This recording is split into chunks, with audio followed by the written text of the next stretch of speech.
So then the gopis are commenting, "O Krishna, your face is filled with smiling glances, which cause the blossoming of our smiles and the night-blooming lotuses." It's nighttime, and the lilies or the kumudi or some type of night-blooming lotus.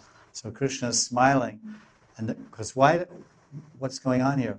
When the moon rises, the moonshine, when the sun shines, the closed lotus flower opens up and blossoms.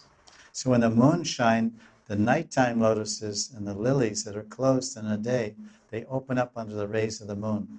So they're saying that when Krishna, when he smiles, his smiling glances cause the lilies and night-blooming lotuses to blossom because he smiles and it's like moonshine.